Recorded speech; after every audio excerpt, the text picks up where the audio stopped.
black cloak. Street gospel, light of the temple. Sword swing, killer live from the ghetto. The hood messenger, let them know hell's close. Black burial, the devil in a black cloak. Yo, what is up? Welcome to the Street Gospel Podcast. I'm your host, Dave One. And this is episode number... Yo, Cam, what episode is this? Big 40. 40. Dang, I can't believe that, man. So we got episode number 40 right here. If you caught our last episode... Who do we have on our last episode, Cam? Carrie. Who? Carrie. Oh, yeah, Carrie. So we had Carrie Friedrich on. She was over here talking about her life growing up in church, missionary's kid, her battle with cancer, life, marriage, all kinds of good stuff. So if you missed that episode, be sure to check that episode out. Carrie Friedrich, episode number 39. So me and Cam been in the lab a little bit, working on some things. We got some new equipment, looking to purchase some more equipment. A lot of my friends are like, hey, what kind of cameras are you shooting on? Nothing fancy. I'm not going to tell you what kind, but nothing fancy, but we're getting there.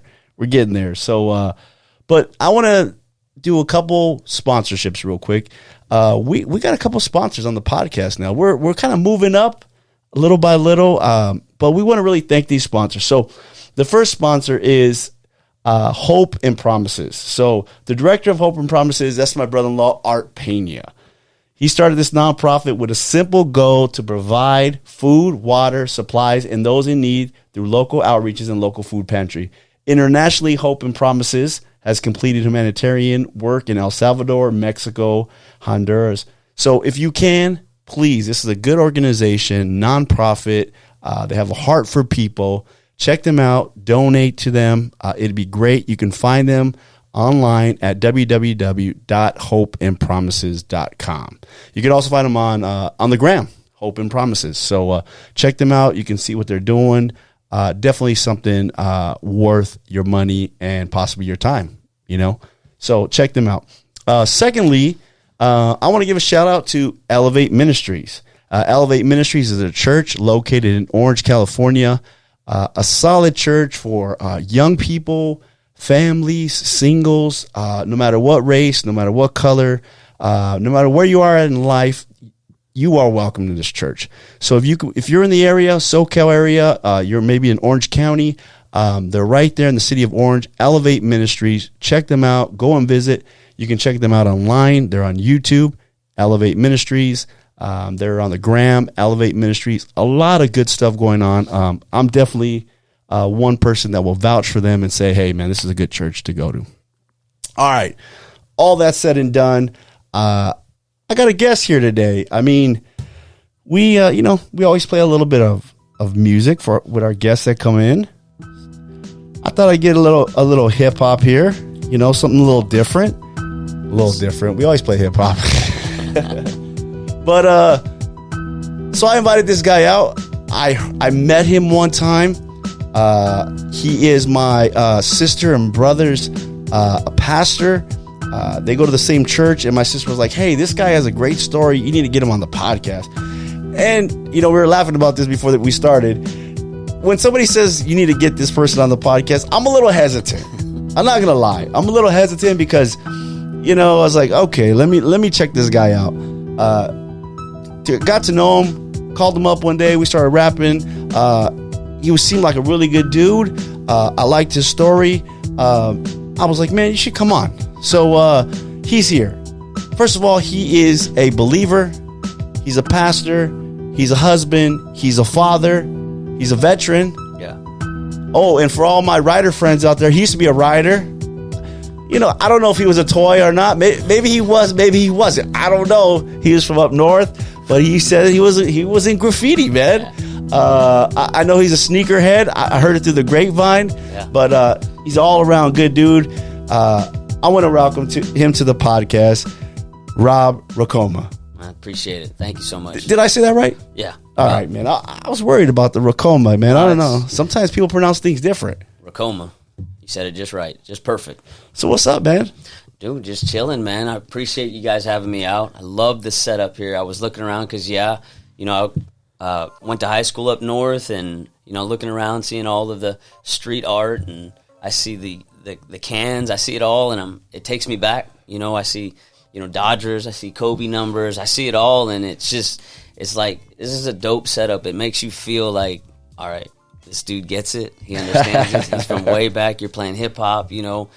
Sunday was a Super Bowl. It took me way back during the halftime show. I mean, I was just living it. So I walk in here and I'm like, man, it's legit. And to know that you're a believer as well, it's good, man. It's good fellowship. Yeah, man. Grateful that you had me out. Yeah, man. Of course. I mean, it's a street gospel. I mean, I think the name, I always say the name, you know, hits it right on the head. Yeah. You know, street gospel. I'm trying to just somewhere in between. I think our slogan is, you know, from the streets to the gospel and everything in between. Yeah. So we try to reach out to different people, you know. But you mentioned the Super Bowl halftime show, man. Okay.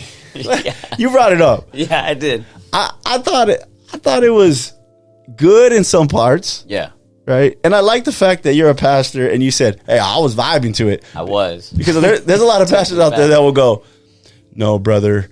And in reality, everybody's kind of vibing to it, especially our era. Yeah. I was born in 76. So growing up in the 90s, I mean, like seeing Dr. Dre up there, you know, seeing Snoop, you know, seeing M, like all back together. Right. You know, and then seeing 50, you know, drop down, I was like, you didn't really have to go there. Then seeing Kendrick, I'm like, Kendrick, you didn't have to go there. Just, you know, and the good parts weren't long enough. Yeah. But man, I was there, and a couple of my friends, we were watching the Super Bowl together, and that, you know, when I knew that they were going to be at the halftime show, yeah, maybe I'm a pastor, maybe, you know, got to be a little bit there, but we're not, you know. I'm watching it. I'm like, man, this is like back in the day. Right. This is, you know, it takes me back to high school. It takes me back to just sitting on the couch. You know, I wasn't saved back then. You know, right. But you know, that was it for us. Those were the days. You know, now 46. I'm turning 46 this year, and you know, been in ministry now over 20 years. Wow. My daughter is getting ready to go off to college. My son is getting ready to be a freshman in high school. You know, you forget. Yeah. And it was nice to kind of go back and say that was when I was in high school, and to look at my son and my daughter, and they're like, who are these people? They're old. Right. I remember watching halftime shows when I was their age, looking at my mom and dad that were vibing to their generation. To the Rolling Stones. Yeah. And I was like, who are these people? Right. They're old, and now this is us. But I didn't care. I was like, this is it. This is it for me. And so it wasn't that great. It was nostalgic for me. Yeah. It's to see those people back up on the stage. I'm like, man, that's like I was tripping out. Like, people were making fun of 50. Yeah, like he was hanging upside down. I probably wouldn't have went for that. But I mean, the dude's 48 years old. He didn't look bad. I mean, the dude looks in shape, right? He's a little thick. He ain't going to be... I mean, he came out with that video like that, hanging upside down 20 years ago. Sure. And I'm like, he's not going to look the same. Props to him for going for it. What was it unnecessary? Maybe. I mean, but he went for it. You know, Dre and Snoop did their thing. If I was M, I don't think I would have picked that song. You know, that's kind of like that's not the go-to. I know it is the go-to for him, right? It makes sense. So many more. Yeah. You know. And then I thought, I mean, Kendrick just puts on a whole performance basically with his whole crew there. So I was like, okay, I like that. Mary, I love Mary. I mean, that you talk about nostalgic. I mean, you go back to Mary with your girl. You know, it's like, okay, Mary J. What's the 411? Mary J. And I was like. But then she came out with, I mean, I was like... Yeah, she could have something... There was another song I kept thinking, why didn't you do that song? Yeah, I was kind of like, sure. Mary... but I get it. You know what it was? All those songs were produced by Dre. True. So it makes sense why he would pick those songs. So I was like, okay, I get that. I think one thing that would have beat it, if it would have topped it off, Tupac Hologram. Oh, they were talking about it. I was waiting for it. Yeah. Dude, they did California Love. I thought this is the moment. I thought for sure. They're going to do something. I thought for sure. And they didn't. And I was like, oh, man. How do you do that song without Pac? Like, it would have been sweet. I would have lost it. I mean, I think everybody would have my dude. Like, if you're West Coast, like, Pac's your dude, you know? And I did ministry on the East Coast, and Biggie was on the East Coast, and they had their beef or whatever. But Pac's always been, He was unique because he was in New York, grew up there, comes out here to Oakland, and then comes to LA. So he had this unique vibe where both coasts, and Northern California, Southern California, East Coast, and it was like he's like the only guy that ever did that, really. Yeah, that got that vibe because he grew up in both places, basically. And the crazy thing is everybody's still talking about the halftime show, especially from our generation, And that's what it was for me. Yeah. It's like, the performances could have been different songs, whatever. But we're talking about it because that's the impact that genre, those artists made. Yeah. We still remember it. And the set was cool. Oh, the set was dope. To see Tams, burgers, I was like, "What? Are you kidding me, man?" To see the Lolos out there, I was like, it was cool. This is it for me." I was laughing because I was like, not too many people know about Tams, but if you ever been to Tams, you're on West Coast, chili cheese fries, ghetto burger spot. I mean, whatever they're charging for a cheeseburger special, you just pay it because it's worth it. It's probably still only like $8 for a cheeseburger special. I haven't been there in a while, maybe $9, but I mean. You know what you're going to get when you go there. I mean, get the Thousand Island, get some chilies. For sure. You'll be set. For sure, man. So, you mentioned you grew up north, man. Yeah. Whereabouts? So there's this little city called Atwater. Okay. It's about an hour north of Fresno. So I usually tell people I grew up near Fresno up north because that's where most people they know anything about up north, Barstow, Fresno. But it was this little town called Atwater, California, and that's where I grew up. The majority of my formidable years, I would say. My dad was in the military, so we traveled quite a bit. My family's from Hawaii, actually. Oh, wow. And we moved around a lot, and then we settled in Northern California, Fresno, Merced, and Atwater. And I went to middle school, 4th grade up, all the way, and graduated high school. But I would run around a lot down here, down in Riverside, back down in East LA. Oh, wow. Just running around trying to be somebody that I thought that would be impressive, So my dad wasn't around a ton. He was traveling, and me and my dad never had a great relationship growing up anyway. And so I found myself just gravitating to that type of mentality. I never was in a gang, but we hung around.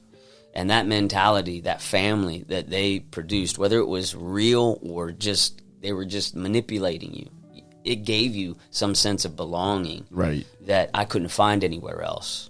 And so we just started, running back and forth and getting beef up here, going back down there. And, shortly after, after a few run-ins with different things, the only thing that I think I could do was go to the military. So did your pops ever warn you not to go to the military? No, he actually wanted me to go. Okay. But I did, I rarely share this about my father because he's a pastor in Japan. Oh, wow. And he's doing great things. He became a pastor much later in life. And so it's funny because I'm a second-generation minister, but I was the first pastor in our immediate family. Even though he's my father, he started his ministry much, much later. And so a lot of people don't know who my dad was before he was transformed by the power of Jesus Christ. We just did not have a good relationship, and I didn't want anything to do with him. I didn't want to be like him. So he was in the Air Force. Did he have that military mentality with you? Is that what it was? No, he just wasn't there. Wow. Because the military took him away. Because he traveled so much. When I was younger, I didn't have a relationship with him. So my mom taught me how to throw a baseball. Dad, I hope this don't hurt your feelings. I know we talked about it, but my mom taught me how to throw a baseball. My mom taught me how to ride a bike. It was my mom, and that's kind of the way it was. And so when I was about 14, he retired from the military. I was 13 or 14. Were you the only kid? I got 2 older sisters. And so, yeah. And I love them. They're great. So if you're watching. I love my sisters too, bro. I have 3. Yeah, I know you met all 3 of them. Yeah. They're younger than me. Oh, okay. I was the baby. Okay. So they took care of me. They cooked, they cleaned, they did all that. But my dad had a soft spot for them, just much like I have a soft spot for my own daughter, and I'm a little harsher on my own son. Sure. You know, I want him to be a man, and you know, sometimes I could be, you know, too much, and Yeah. I've had to balance that. But my dad just wasn't there for us to have a relationship, and so when I turned 13 and 14, I was already kind of running the street. Not in the sense where I was gang banging and I was just wilding out, but I would be out 2, 3 o'clock in the morning getting high, you know, painting overpasses, spray painting walls, you know, just doing. Wait. Rob, what was your rider name? It was Exact One. How did you spell it though? XACT. Okay. One. And then I changed it after it got a little, you know, people found out about it. The cops found out about it, so they started to track where Exact One was going. So then I changed it to Unique One, which was UNEK. Okay. Unique One, and that lasted for a minute, and then kind of people started to find out about that, and then I just really didn't have a whole ton going for me. I was not great in school, not because I wasn't smart, you know, and that's what I tell my son too. It's not because you're not smart; it's because you didn't try. You know, and I tell him, if you get C's and D's and you did everything you could, and that's the best you did, I'm not going to be happy, but I can't get mad at you. Right. But if you get C's and D's just because you were lazy and you didn't try, It's different. yeah, it's different. So that's where I was. So I got D's, you know, and barely graduated. And so I didn't have much going for me. So I was so mad at my dad. Didn't want anything to do with him. Didn't want much to do with my mom. I'd taken off from home at 16 at this point. Were you mad at your dad because he wasn't around? You know, I've contemplated this for a long time. And partly because of, you know, something happened when I was a young boy that I probably won't go into it here. I don't know who's watching. I don't know how, It's you fine. know, whatever. But something very traumatic happened to me as a young child. And I think for a long time I held that against my father because he wasn't there. You know, the dad, where were you? Protector. Right. This was, you know, this was something that could have been avoided, whatever. I think I held that for a long time. I think I was angry because I saw my dad attend different events for my sisters, but when it came to my stuff, he would come sporadically, and then my high school graduation, he didn't come. You know, he was working. He had moved to Oklahoma at this point, and he was working out there, and I was just mad. And so I was walking down the street in Fresno, and I saw Army and Marine recruiter, and I was like, you know what? I got nothing going for me. My dad could care less. I just remember thinking that. I just walked in and said, what do I got to do to sign up? And they showed me this video of this dude, like, jumping out of an airplane, and like it looked like Rambo to me, and I was like, that's it, that's what I want to do.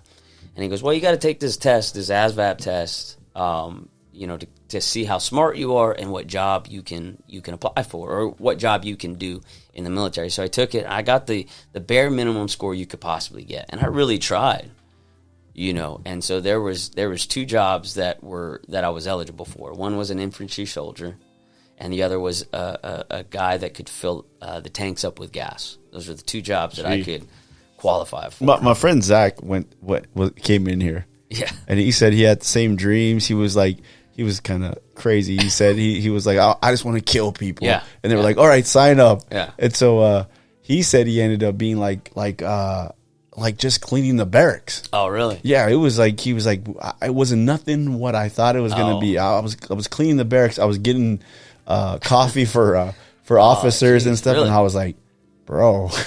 Well, thankfully that didn't happen to me. I chose to be an infantry soldier, frontline soldier, and did basic training, and then schooling for some more specialized type of work. Did you like it? I loved it. You know, I was young. I had nothing back home. Nothing. Yeah, some structure now. Yeah, so now I was being yelled at. I was being told what to do, and I played sports growing up, and I always responded well to somebody in my face yelling at me for me to do better. Right. You know, not just somebody yelling at me because they were my coach or my dad or my boss or whatever. I don't do well with that. So when I got to the military, I found out very, very early that they do care. who you become. They want you to be the best that you can be. And so they would yell at you, and I needed that. So they woke you up early, and they everything was structured in basic training, and I learned a lot there, and I really did enjoy it. I really did enjoy my time, and you meet so many great dudes, man, that are still friends now. And there's something about the military, especially infantry, when you are put in these high stress situations, when your life's in danger, that you bond with these guys that are next to you because you depend on them and they depend on you to live. So that camaraderie again, right? The camaraderie from the streets, camaraderie from sports. Just now the camaraderie from the military, especially the military, because you're counting on that guy. Yeah, and so many good guys that we're still friends with today that, a lot of good memories, a lot of, crazy times together, a lot of close calls together. But yeah, I went into the military, but I went to the Army because, going back to your question of like, why were you so angry with your father or whatever? I knew I didn't want to be in the Air Force just because he was in the Air Force. I didn't want anything like him. I didn't want to be anything. Is the Air Force really considered military? No, I'm just kidding. He said it, and I didn't say it. But I get it. I agree, actually. I was with two guys the other day. One was in the Navy, one was with the Marines from work. Oh. And I was like, hey, so you gave him a ride?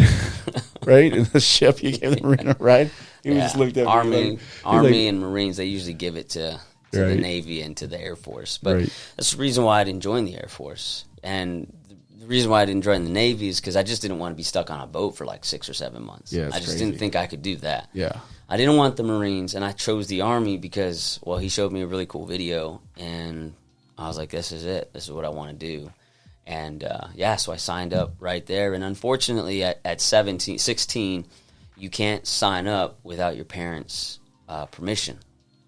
And so I had to go and tell my mom, like, hey, I already signed up for this, so you can't stop it, which I was lying to her. And so I just tried to sell it to her that they just need your signature on this piece of paper so that I can go. But it doesn't matter if you do it or not. And my mom did not, didn't want me to go. She didn't want her baby boy to, get taken somewhere off. But I was ready to go. 16. Yeah, at 16, but you couldn't go until you were 18. So they called it it's been 20 some odd years now. It was a deferred or delayed enrollment program. DEP is what they called it. And it just meant that you were signed up, but you wouldn't be released to go until you graduate. At least you graduated high school, whether that's 17 and you turn 18 in basic training, which happened to me, where you were 18 at the time. But the delayed entry program is what they called it. I found out later, like, that's not, like, even if you backed out, it was cool. But they make you feel like you signed it, you can't back out, you're going in. Yeah. You know what I mean? But I wanted to go. I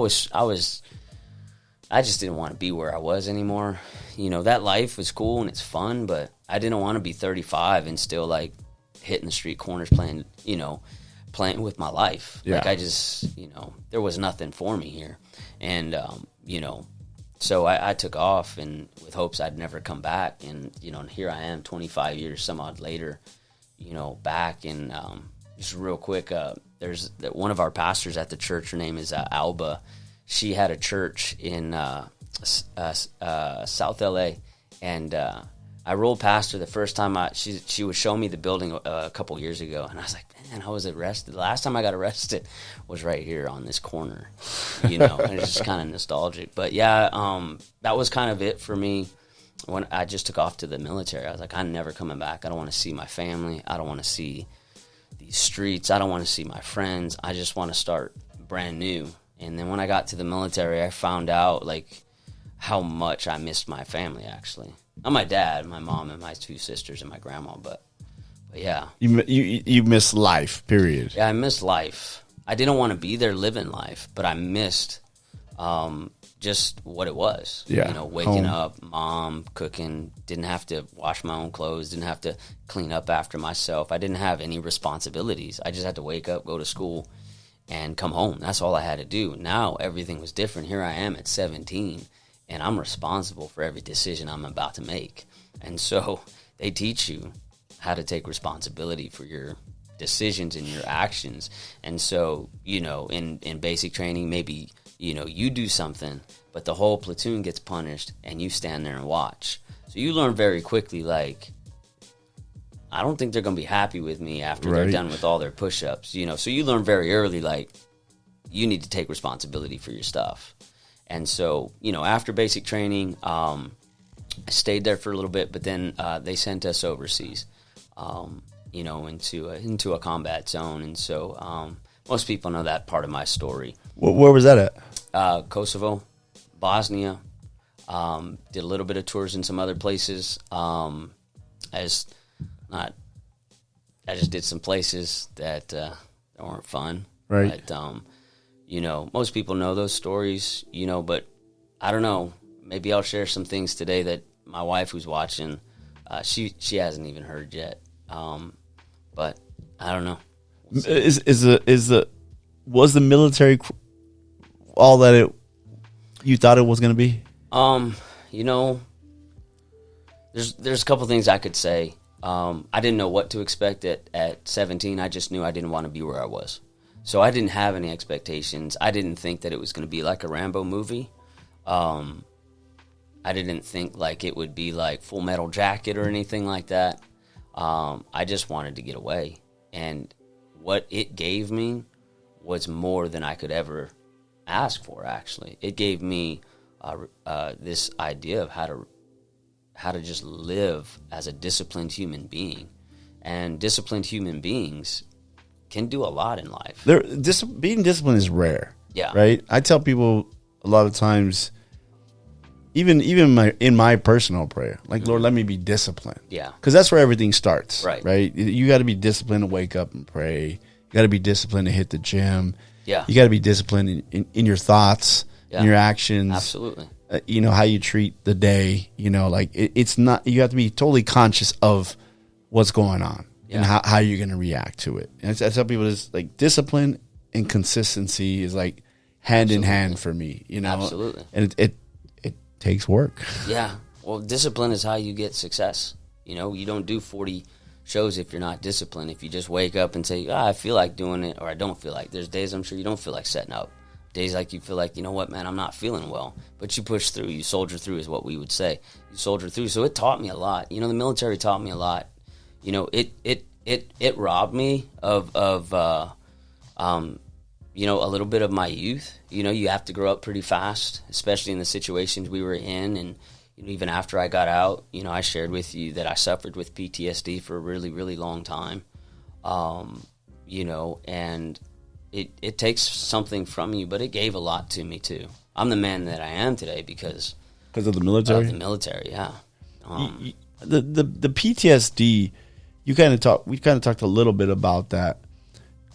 I think some people think it's not a real thing. Mm-hmm. And I'll tell you why. Because I think they look at our grandfathers, maybe even your dad, serve or whoever, you know, and it wasn't a thing, right? Yeah. PTSD to those guys. Right. I'm not saying they didn't have it. Yeah. Like Louis Zamperini is one of my heroes. They made a book and a movie about him, Unbroken, right? And in the book, they don't call it PTSD, right? But he's drinking, he's treating his wife bad, right? You know, and they didn't call it that back in the day. He just had a drinking problem, right? Or he had an anger issue, right? And then later on in life, he realized, no, that was what they call PTSD. But I think a lot of people say, you know, like soldiers that have came out of, you know, the those 90s wars, and even the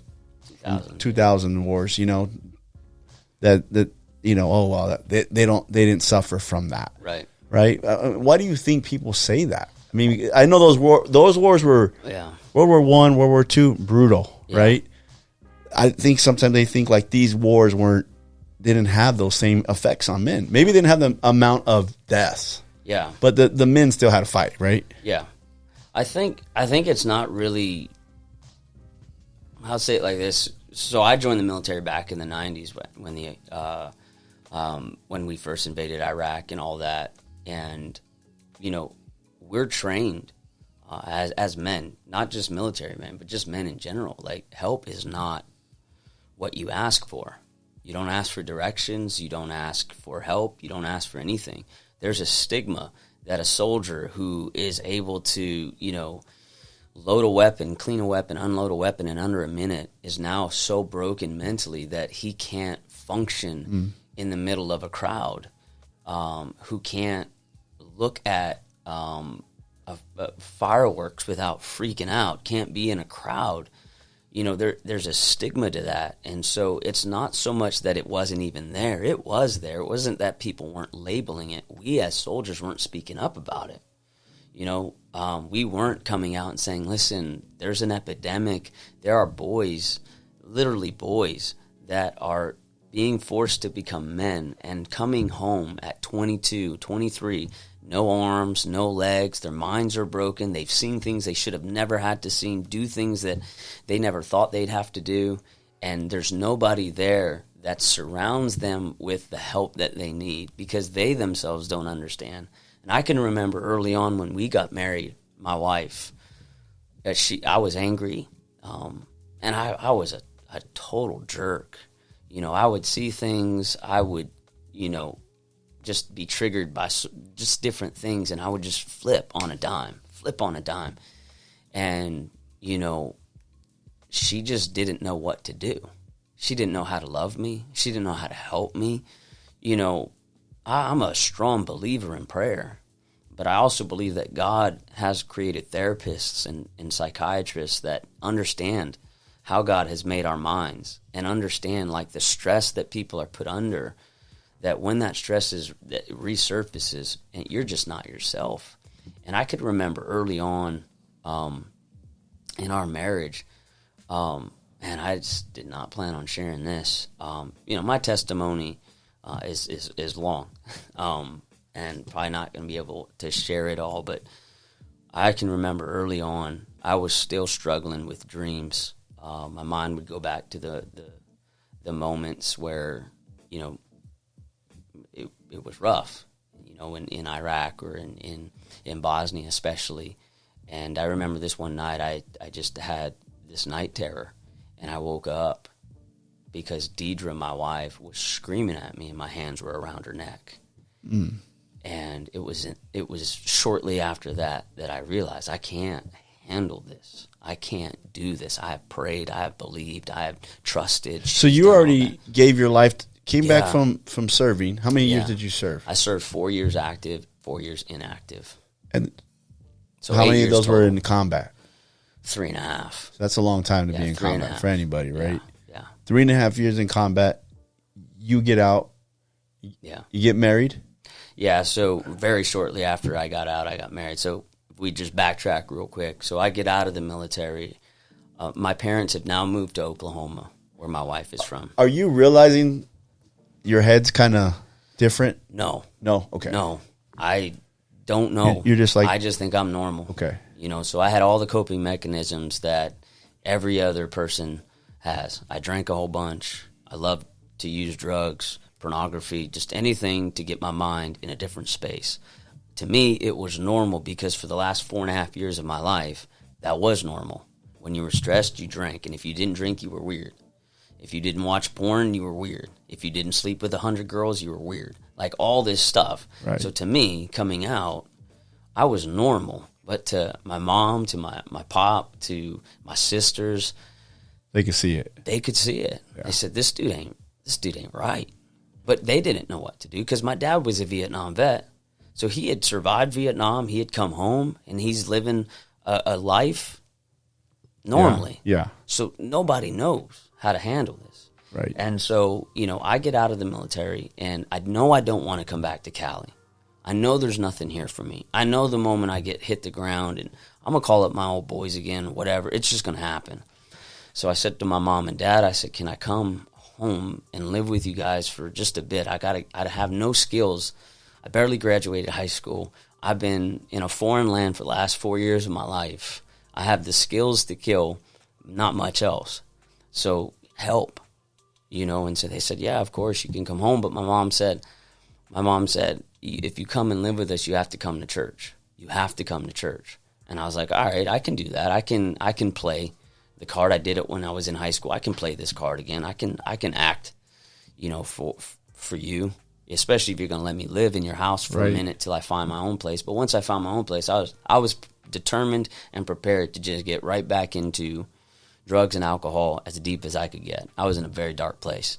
And my mom said, sure, as long as you come to church. So I got out. I moved in with them in Oklahoma and went to their church, this little small church in this place called Altus, Oklahoma. That's where my wife lived. And I had been to that church a couple of times when I visited Mom throughout the 4.5 years I was in the Army. So I had seen her a couple of times, and I remember the first time I saw my wife, I was like, dang, Mom, who's that? She's like, she's 14, chill. I was like, all right, I ain't going to jail for this. But the way that she worshiped, there were certain things about her that I really Okay, let me ask you this, to. Rob. Why would this young church girl from Oklahoma get wrapped up with you? Something about a bad boy. Maybe we need to ask her. Yeah, I don't know, man. But she will tell you that when she first met me, she thought that I was a stuck-up jerk. But God moves in mysterious ways. And so I got out, moved home, was broken. But, man, the pastor of that church was so well educated in the Word of God. When he would preach, I would be mesmerized. Now, I didn't believe it, but I was mesmerized that this man could know so much about this book. And the way he preached was in not a condemning way, but I felt it. And I felt like, man, if that is true, then, you know, maybe I ought to give it a shot. Maybe I give it a chance. Were you? Did you grow up a Christian, or did your family? Was there? My mom always Your mom took us was a to Christian. church. Okay. Yeah, my mom was Pentecostal to the hardcore, a hair bun, skirt down to the ankles, no makeup, you know, only the wedding band. Like, it was Pentecostal to the. And you never had an encounter like with Christ during that time? I had one.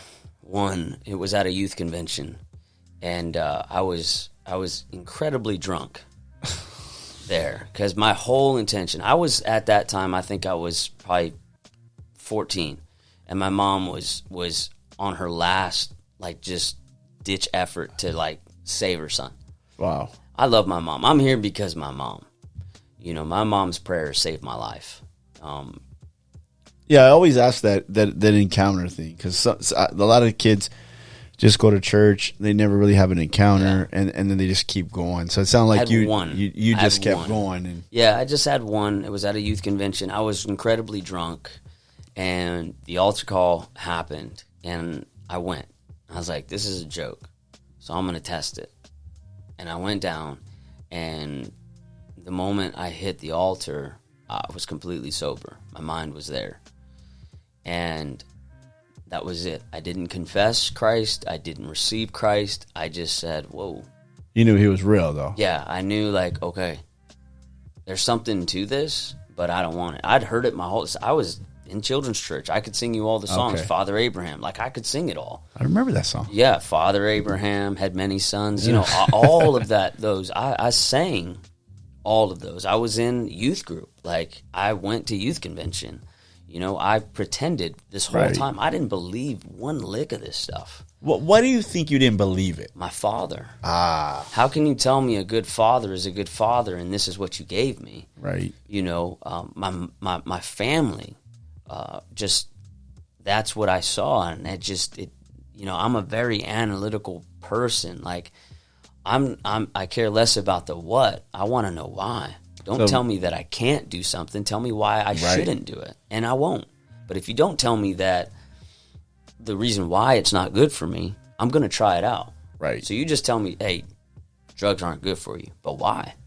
I don't know. That's what they told me. Well, let me figure out why. Yeah. So I'm going to go and do it. So here's the church. Here's Christ.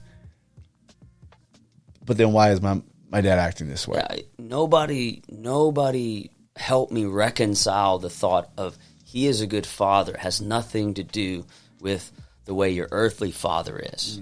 His attributes should reflect the father, but because he's a man with free will, you can't make him respond. You can't fault God for him. Right. And nobody sat me down. You know, I had a youth pastor that really loved me and really tried to help me walk through some of my high school years, but it just was a joke to me because that's what I saw. Right. I was like, I think that's huge because it's you can be everything at the church, right? Yeah.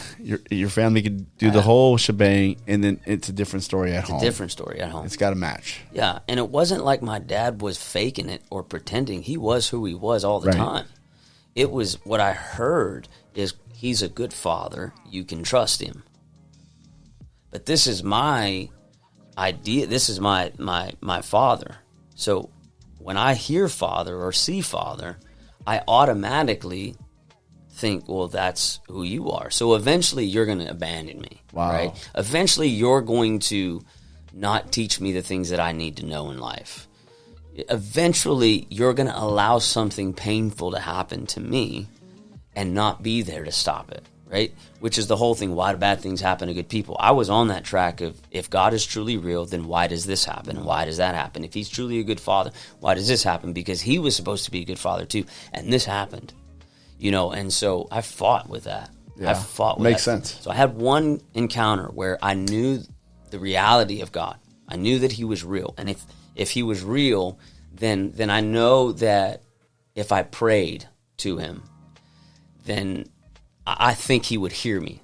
And I could remember, I'm 18 now, and it's the first time that I had my M16, my rifle in my hand, and I had to load it with real bullets. So I'd never, when I say that I didn't run the streets and I didn't gangbang, I didn't have guns. I wasn't packing going to school or anything like that. I just fought with my hands, which I think that's the only way to fight. But, so I didn't really handle guns.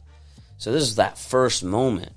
My sergeant looked back at all of us. We're patrolling this dark street in these abandoned buildings, so you don't know if there's snipers, you don't know if there's booby traps, you don't know anything. You're just walking blind. And then all of a sudden my sergeant turns around and he says, "Boys, lock and load," which means, load something in your chamber, because the next time you squeeze that trigger, you're going to do damage on the other end of that rifle. And I could remember thinking all I wanted to do was just go back home. I just wanted to I didn't care if dad was yelling at me. I didn't care if mom was yelling at me. I didn't care if I had to wash the dishes. I didn't care what I had to do. I just wanted to be home. It was the first time. And that encounter that I had at that youth convention came to my mind.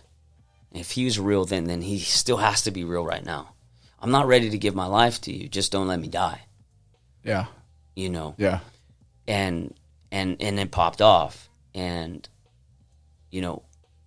people often ask why I have a different response when death comes. Because at 18 years old, I'm in a foreign land, and on my left and on my right, I see death. Death of people that I've been close to. And, not just people dying of gruesome deaths. I don't think people could really, as much as soldiers tell that story, right? Yeah. I don't think people could still fathom that. And I mean that with all respect. It's just that you're not there, or you don't see your friend, and then your next friend, and somebody's firing on you, and you don't know if you're gonna live. I think that intensity. I don't think the common man can really truly know how that feels. Because in that moment, it is not about you just got to get the mission accomplished and do what you can, but that's secondary at this point. Accomplish the mission. So you're trained to not freak out. You're trained not to lose your cool. You're trained, to handle that kind of stress. And so what you see on your left and what you see on your right, you process it quite quickly. All right, I either can help or I can't. You're running at a speed that the average guy doesn't know. It's just you're being able to process it, see it, and react to it. I think the average guy would just probably freeze up. Yeah, and you have to because real stuff's happening and things are coming back at you, And I just remember praying for the first time, really praying to a God that I believed in but didn't claim as Savior yet. I just believed him. Wow. If you're real, I'm going to pray now. God, just don't let me die here today. This can't be where my life stops. Yeah. I'm 18. I got a whole life ahead of me. But on my left and on my right are two 19-year-old kids, you know, who I'm deciding in a moment, as I'm praying, don't let this be me. Are they gonna make it? Wow. And so I'm shouting at the top of my lungs. And now you've probably heard the term fog of war. So all of the smoke, all of the smells, all of the sounds, it's just your mind is clouded. And I'm just shouting for a medic, you know, to come. I mean, we see that scene in Saving Private Ryan. Yeah, just when they hit the beach and there's a little part where he gets little, like everything was in slow motion, and it's just like he's seen this, and then it's like then it snaps back in. Right. It just for a moment you're confused, and you gotta snap back into reality, because every decision you're about to make could cost you your life, or it could cost somebody else their life. And that was the first moment that I prayed in a really, like, real way, where I said, God, I do believe in you. I'm not ready to give my life to you, but I believe in you. I'm starting this journey with you. I think that's the craziest thing, right? Because most people would say, I'll do whatever. Yeah. You know what I mean? I'll serve you. I'll do it. You Right. know, there's the old saying, there's no atheists There's no atheists in hell, right? In a foxhole. Oh, in a foxhole, yeah, right? for sure. And then, but you said, Yeah. just get me out of this. I'm not ready. Yeah. But don't let me die. I've always been a man, like, I know if I'm going to do it, I'm going to do it all the way 100. Okay. Or I'm That not makes going to do sense. it. So I knew even in that moment, I'm not going to go to church after this. I'm not going to stop drinking after this. I'm not going to stop watching porn. I'm not going to stop cursing. I'm not going to stop being who I am after this. I'm not going to be a hypocrite. But if you get me out of this, God, I'm ready to start a journey of what this looks like, you know, and you know, I'm here. So obviously, you know, I got out and I began to contemplate the reality of God more. I began to read. I remember, I think I wrote home and asked Mom, you know, can you send me a Bible or send me a New Testament, send me something so that I could read, you know. And it was short lived, you know, that kind of like. Are you doing that in each, you know, gun battle, Yeah. each situation? Or is this like a okay? Yeah. I mean, Yeah. how many times, Rob, in 3.5 years did you Pray that prayer? Pray that prayer. I mean, estimate. Or you can't even count. I'm telling you, man, just to kind of give you an idea of how this works. I mean, we get off the battlefield. I mean, we clear it. We obtain the objective, which means we cleared out all of the insurgents. And then now it's time to collect the wounded, the dead, and clear the battlefield. And then the people will come in that are going to hold this position now. And then you go back and you'll rest or whatever. So we get everything, we clear, and we head out to the choppers and we get on the birds. And you're just trying to process what just happened in the last hour of your life. An 18-year-old kid who 3 months ago was ditching school and getting high. I'm riding on the overpass. And tagging in the middle of the night is now riding in the middle of the night next to corpses. And you're just looking at dudes that you were talking to 2 hours ago, talking about what you would do when you get home. Hey, what are we going to, we're going to go to the bar. We're going to pick up some chicks. You know, just the stupid, silly things that, you know, don't matter, but they mattered then, you know? And you almost have to make yourself a little numb. I mean, without the alcohol, but kind of, you know, we the only thing I can equate, like you see these war movies and you know, the friend gets shot. Yeah. They cover the friend and they have this, like, I don't know, man. Like, to me, I'd cry, I shed a tear, do all this stuff, but they kind of have to put on this mask or this face to in order to keep going. You eventually get there, but the first couple times you can't. And so that's why you see in those type of movies, you'll see the old Sarge that nothing phases them. Like, somebody died. All right, let's get to the next mission. And the young kid is like, how can we do this? I don't want to go. Because you've seen it so much that you aren't numb to it. You just know, like, it don't matter now, bro. Like, the dude's gone. What can you do? There's something else. So you're riding back on this bird, and the moment you land, it's time to debrief. What did we do right? What could we do better? How many people have we lost? What materials have we lost? What do we have to do? Because we have another mission in an hour or 2 hours or the next morning or whatever it is. How does that work, though? Do you go out? The battle can be a day? It could be a few minutes. Few minutes, a day? It could be nothing. Okay. There was times where we'd be waking up in the middle of the night to explosions or sounds of gunfire, and you'd rush out to where they tell you to go, and nothing. It was just random whatever. People just trying to disturb the sleep of the soldiers so that when the real attack happens, you're too tired, you're too, you know what I mean? Playing games. Or, playing games, or that you think, it's just one of those, it's nothing again. Kind of numb you into this sense of security, this false sense of security. Then they bring the real attack, and then they catch you sleeping or something. And so a lot of mind battles, man. Yeah, and that's where it's at. So again, even though all of this is happening around you, it's your mind.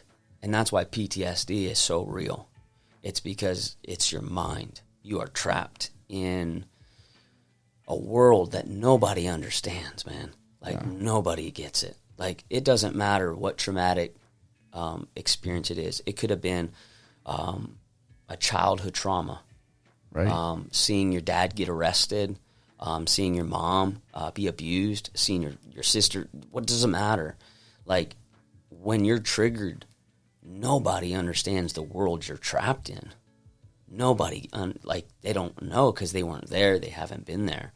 And, that's where my testimony has the most significance to me, is what God did to me 17 years after I came home. If you ask me how many times I had to pray that prayer, God, get me out, I can't tell you how many times I really did not think I would make it home. 3.5 years is a long time to be in that environment. And you go weeks without nothing happening. And then you'd go days where you just couldn't sleep because there was so much happening, so much around you. You'd wake up or you'd find somebody that walked over a landmine. I remember one morning we were patrolling, and we were also trying to look for one of our soldiers, and nobody had seen him. And walking into this field that ended up being a minefield because we saw the body out there. We didn't know what it was. We didn't know who it was, but it ended up being the person we were looking for. And he had a Leatherman. I don't know if you know what a Leatherman is. It's like your listeners, it's a multi-tool. Anyways, it was lodged in his forehead because he was trying to disarm a landmine. Mm. He shouldn't have been there, shouldn't have been doing that. So it's not just the times you're in these combat situations that people get hurt. I mean, we're in an environment where you wake up the next morning and a dude who shouldn't have been doing that is messing around, and now he doesn't get to go home to his kids. And I remember after my first tour, which was, I think it was about 7 months that we were in country, and then we came home, and we were supposed to be home for 45 days, and then we'd go back.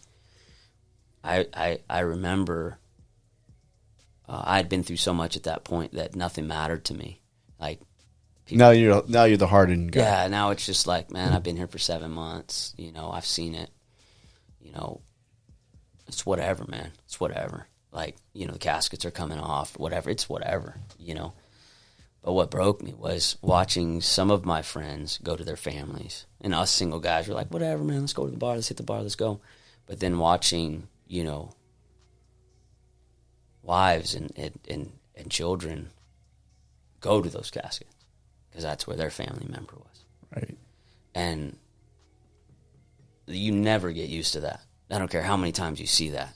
It's just like, wow. I'm 19. I don't have a family. Like, I don't have a wife. I don't have kids. Those images have never left my life to watch that, to see that, because it didn't bother, it didn't affect me the same way, right? Like, this was a friend of mine, but hey, you signed the dotted line. This is a volunteer army. It ain't a draft. Like, you knew this was this was a chance. Like, you knew this going in. But to see that, like, did that little 2-year-old sign up for this? Yeah. You know what I mean? Now she grows up without her father. That's rough. You know, or a wife. I mean, young wives, like 22, 23 years old, like, now having to raise their family without their husband. You know, like, they didn't sign up for that. You know what I mean? So, yeah.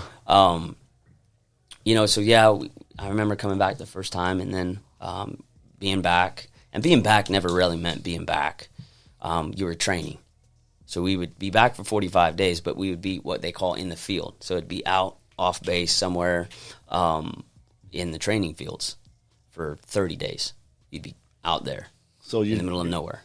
Same environment. Not violent, but you're still training. You're just training. You're just training for 30 days. So really, you're back for like 15.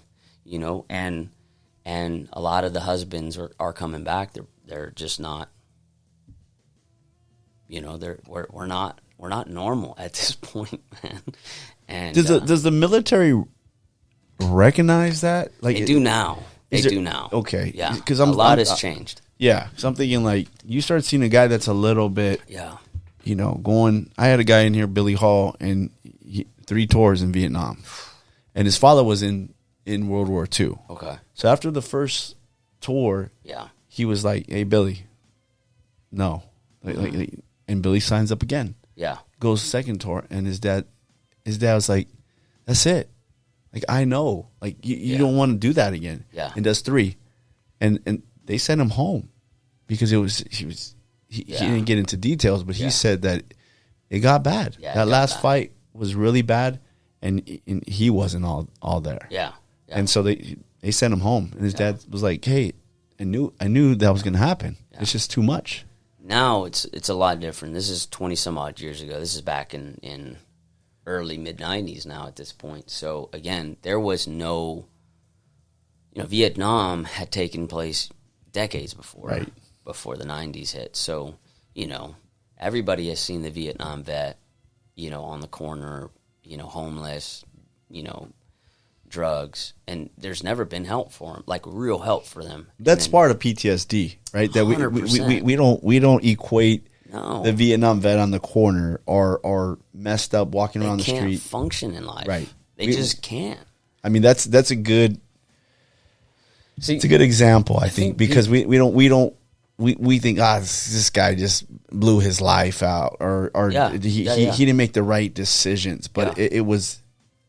Some of that is primarily because he was in that war and there was no help for him. 100%. And I think another thing that people don't get is that when guys get out of the military, whether they've been in combat or not, the civilian world is quite different than the military world. Right. We are structured. We're disciplined. We work on respect and rank and file. So, like, when I first got out of the military, and I found this odd end job cleaning slaughter machines for a slaughterhouse in Oklahoma. And I remember my first night there, I'm washing the machines, and my manager tells me, my boss tells me, like, "Hey, when you're done with this, I need you to do that. I know it's not on your schedule to do." I said, "No, whatever. Yeah, sure. I'm on it." And he tells the next guy, like, "Hey, when Rob goes and does that, I need you to do that." Bro, I ain't doing that. That ain't part of my job. I'm done. I'm clocking out. Like, that blew my mind. I'm like, what the heck? You don't talk to your superior like that. Like, that doesn't happen. And so to see that, like, that doesn't, like, this is not my world. I don't belong here. Because if I was in that position, I would have choked this guy. I would have threw him up against the wall and said, "Never again." I would have been fired. Like, so you're trying to function in a world that you don't fit in. And your mind is trapped in a place that nobody understands. Yeah, I think that's and you're battling yourself, and you're battling this stigma, and you're battling people who think you shouldn't be the way that you are, or that you should just, you know, and I'm not talking bad about the church, I'm a pastor or anything. You're battling people that said, "Hey man, just pray. You know, Just keep praying. It'll happen. Yeah, I can pray, but I need something practical. Like when this happens, how do I respond? Right. Like, how do I snap out of this fantasy and back into reality? So I can remember early on in our marriage, like when people would pop balloons, like I would just flip. Like they would pop balloons behind me and I would just absolutely flip. Fireworks, explosions, slamming doors, crowded places. I would just become somebody that nobody recognized, angry, silent, like ready to attack something. And so you're battling like, hey, what's wrong with you? Why are you like this? So you already think something's wrong with you. If there's anybody listening today that's dealing with PTSD, it's not you. It's like it's not your fault. Like you got to get help. Talk to somebody. Right. There's great Christian counselors. There's great people that understand how to help walk you through the process. It took me 17 years to be free from it. Wow. 17 years to be free from 3.5 years of stress on my life. 17 years. In that 17 years, you had given your life to Christ. Yeah, so I don't think I ever really explained all that. That happened when I met this pastor in Oklahoma. Right. He preached a message about salvation. He preached a message out of Revelation. He preached the reality of the second coming of Christ. And that if we don't make preparations this side of heaven, you don't want to end up in hell. And so I had grown up praying to avoid hell. Hey, I just don't want to go to hell. I don't really believe in any of it, but hey, if it's real, I don't want to go there. So God, don't let me go there. But he presented it in such a way that it's trust in Jesus and making him Lord and Savior of life. It's not about avoiding hell, but because of what he's done, it's this response of love. And so he began to explain that to me, and he told a story about how our lives hurt the one that gave his life for us. And that just struck me as unique, because I never thought of Jesus who gave his life for me. How would I feel if I gave my life or gave up my son for this person and they could care less? And everything that they did was spitting in his face or spitting in the death of my son. How would I feel? And I thought, I've done that my whole life. I think it hits different for a soldier, right? Yeah. Because I've seen giving life. Right. And coming back and seeing people not respect the death. When he said that, I was like, it hit me in a way. It takes it a whole nother level. It was unique to my position. And I've always felt that, I don't know how many people were there that day, but that message was for Rob. And I drove back. At this time now, I was still living in Oklahoma, but I was living on my own. And I had committed to go to church with my mom no matter what, even if I didn't live there anymore. I had made that decision. So I drove back to my little apartment, and I sat on my couch in my little one studio apartment there, and the weight of everything I've ever done hit me in my chest. And I fell to the floor, and for the first time in my life, at the age of 24, I believe I was, 23 at that time, 22, I don't know. I was 22, I think. I had given my life to Christ. It was in that moment. It was the first time I had cried that hard. And I had been in situations where you think it would be okay to cry hard. After a battle, coming home, seeing the bunk next to you, the dude that you've just, been through a few battles together, that was just there an hour ago, is now in a body bag being flown back. Where it would be perfectly fine to shed a tear. Like, I didn't shed tears. But in that moment, it wouldn't stop.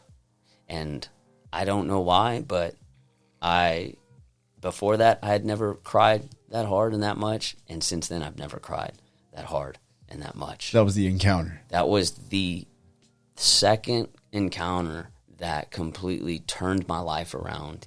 And I got up. I don't know how long I was on the floor, but I was face down on the floor. I mean, my carpet was wet with my tears.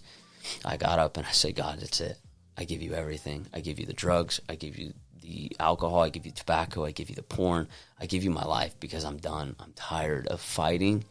I'm tired of being this guy that just is ugly. I'm just tired of it, man. And then just take it. And I said, I don't know what's next. I said, I don't know what. And I remember that very next Sunday, I went to the pastor and I said, listen, I gave my life to Jesus. I don't know what to do. I don't know how to do this thing. And I'm lost. And he said, why don't we meet? Why don't we just sit down? Why don't you talk to me?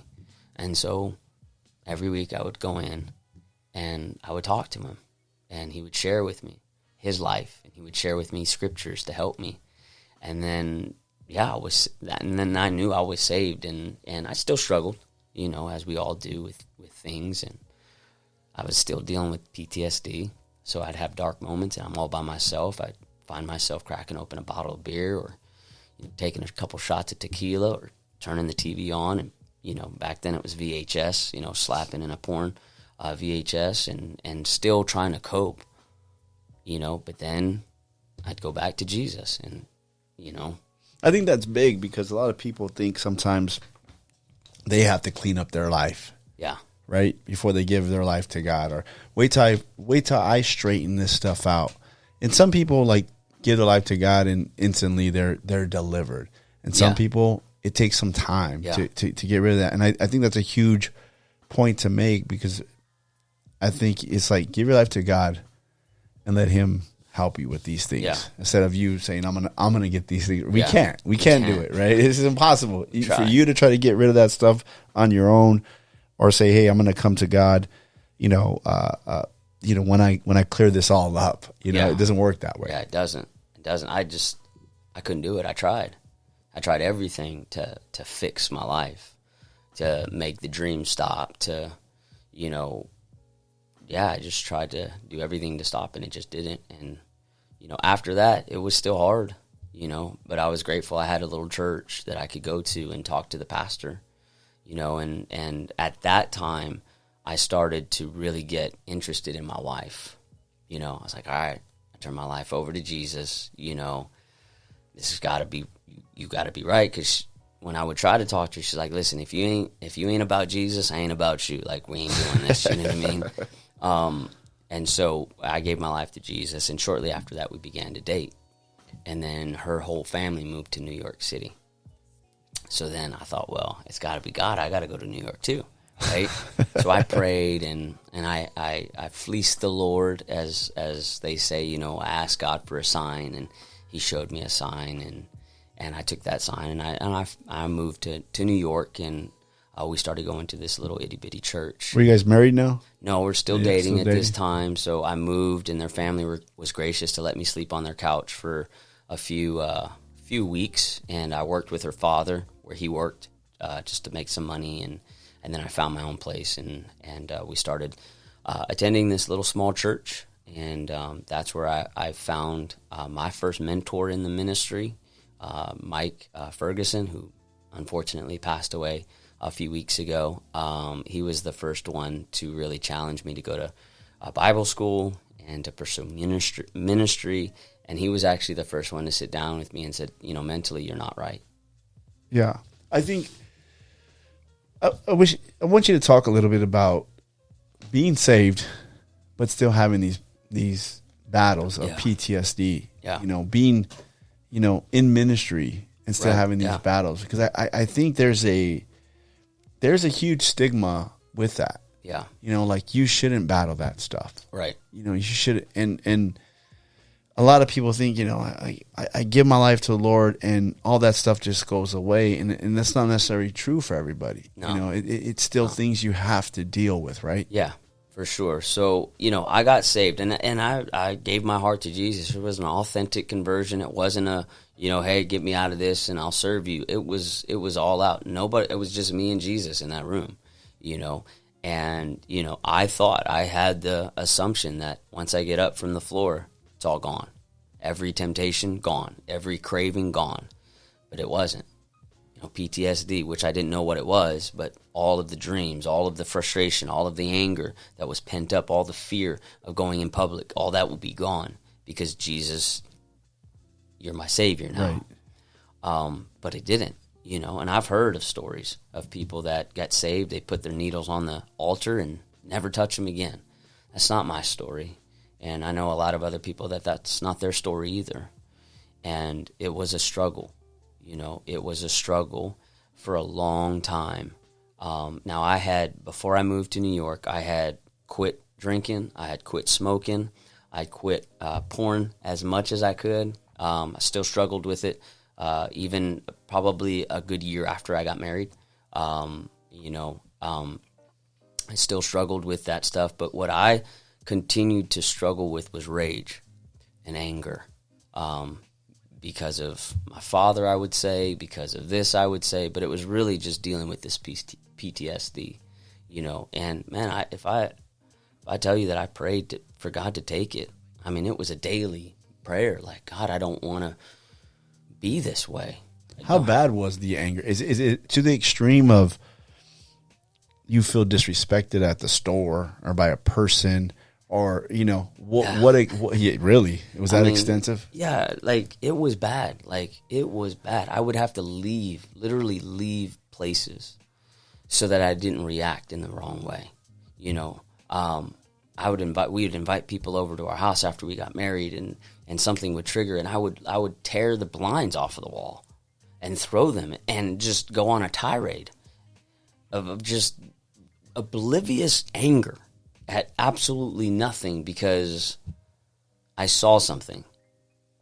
We would be in the store and I would feel disrespected, and this rage would build, and I would disrespect people there, and my wife would, why are you this way? Like, I don't understand. I mean, it was bad. Like, when I tell you, like, 4th of July, I couldn't even be outside. We would invite people over for a barbecue. Fireworks and stuff. And once it got, like, it's a little dark right now outside here, once it started going down, I'm out. I'm done. I'm taking Xanax, and I'm putting my headphones on, and I'm turning up my music, and I'm hoping that I can go to sleep. That's all I could do. For 17 years, that was my life. 17 years. What is your wife thinking, man? I mean, that's a lot for a woman to handle. It's a lot for a woman that's never, like, she's got an incredible testimony of how she was brave and strong enough to never touch alcohol, to never have sex before marriage, to have this great testimony of boldness and faith unto God. So she meets this guy who is, like, been in some deep stuff, in some crazy stuff, and she doesn't know how to handle me. Yeah. She doesn't know how to make it go away. So she does what only she can do, pray. She would just pray. She would try her very best to be calming, to be, you know, understanding, but she didn't understand. She couldn't make it go away. And so she would cry a lot. And when she would cry, it would make me even more angry, because then I would know that I was the one that's making her cry, which makes me hate myself even more for being the way that I am, but nothing's helping. So it's just this circle of rage, and you just go and go. So the guy battling PTSD is now kind of giving PTSD to his wife. Absolutely. That's you hurt. It's tough. Because you hurt, right? Yeah. You lash out because you just want them to go away. You want them to leave you alone. You want them to, it's weird, because I would want my wife to get angry with me so that I could justify the way that I was treating her. Like, see, you're treating me like this, so you can leave now, and it's your fault. It's just this weird way. Yeah. And Pastor Mike Ferguson was the first to say, bro, you're not right. Like, I know you need to be in ministry, but you are not right. When he told you that, what how did that hit you? You know, I remember being shocked that somebody was so blunt to tell me you're mentally not right. At first, I didn't like it. At first, I was like, bro, you're crazy. I'm perfectly fine.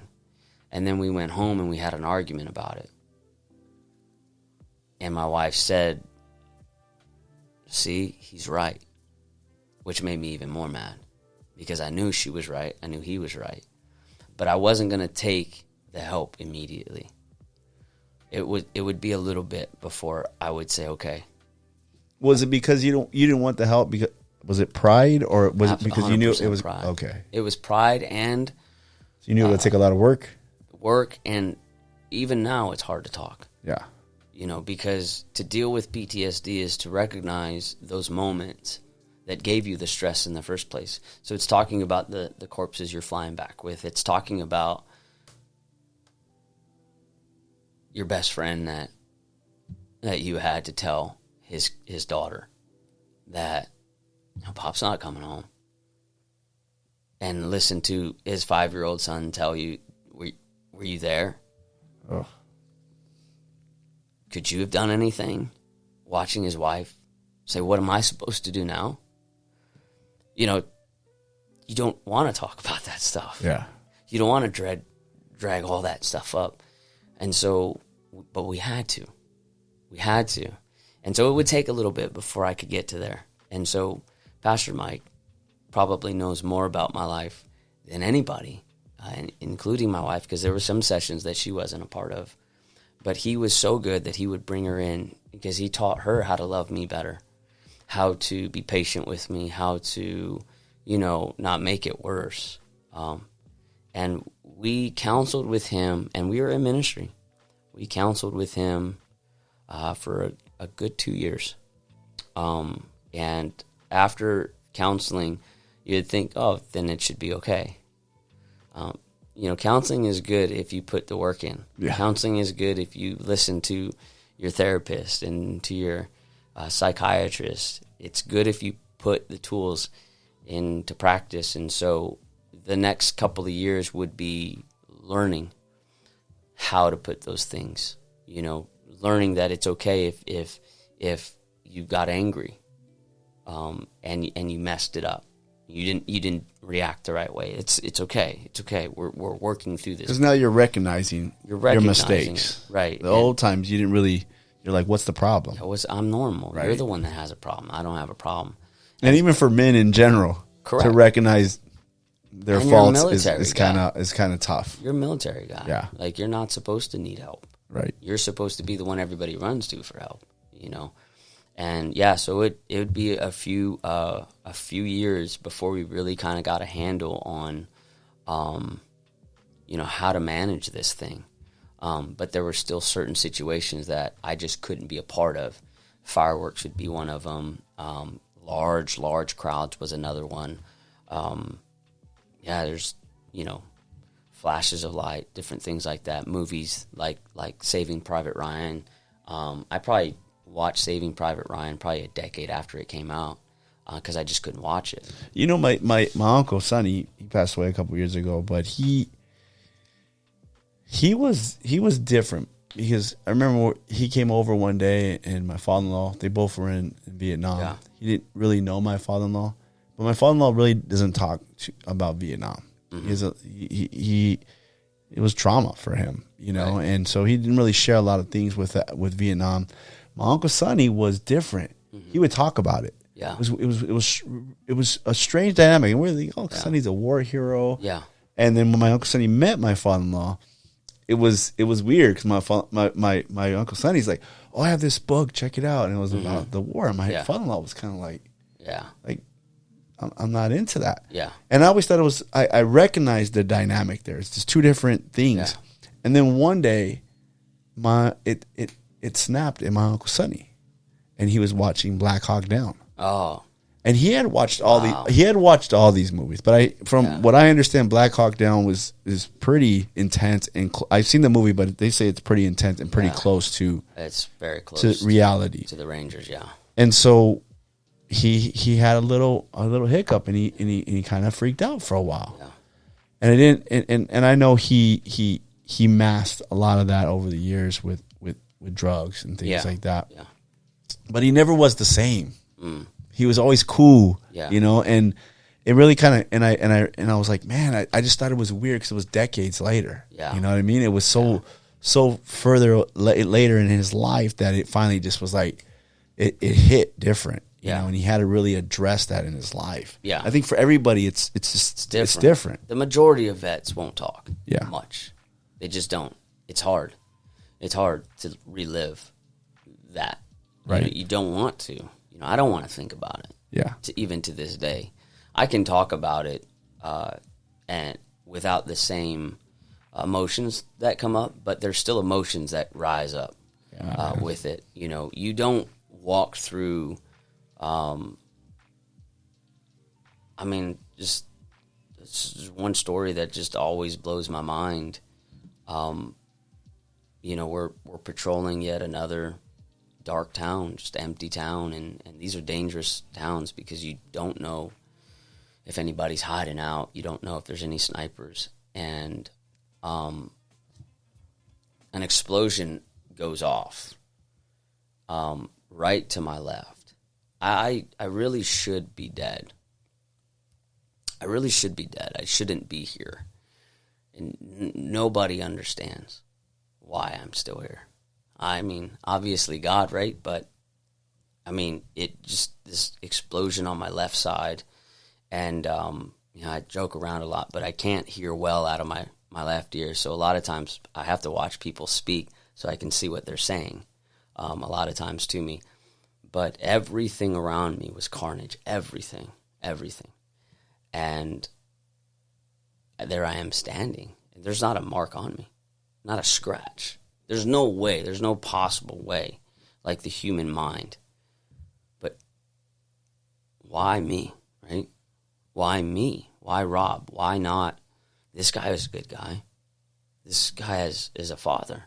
This is a son. Why me? Why am I the one that's still standing?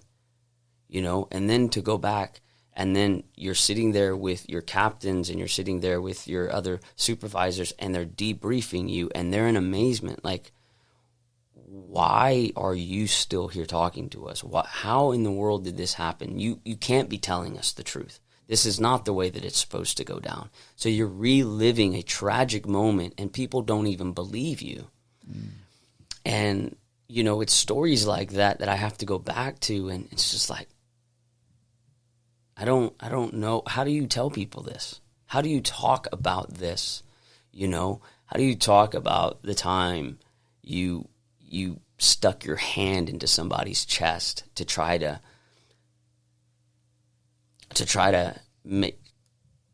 keep their heart beating? Like, how do you explain looking at the insides of somebody that literally 2 days ago you were talking about what you were going to do when you get back home?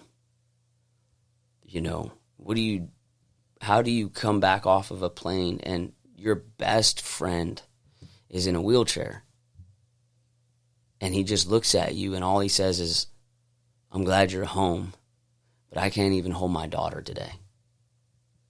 Like, it's these moments, like, in your life, 3.5 years of trauma that you've walked through, right? And now you're in the real world, the civilian world, and you're a Christian, and you're trying to just not sin, and you're trying to not get angry, and you're trying to make sense of everything you walked through. And if you're a good father, then why did my dad do this? And if you're a good father, why are you letting this happen? And it's just all this chaos in your brain, and you're not even 30 yet, and you've lived an entire life in 3.5 years. You know, you were a kid, you know, riding on walls, and now you're a man who's broken and has held, like, people in your hands. Like, it's just, and so when I talk about my testimony, it really is not all of that stuff, right? Like, the stuff I walked through, the stuff I've been through, the drugs, the porn, the combat, like, that to me isn't the power of the testimony. It comes 17 years later. And I really did want to share this today because it's huge. It's huge. It may not be big to somebody else, but it's the biggest part of my story.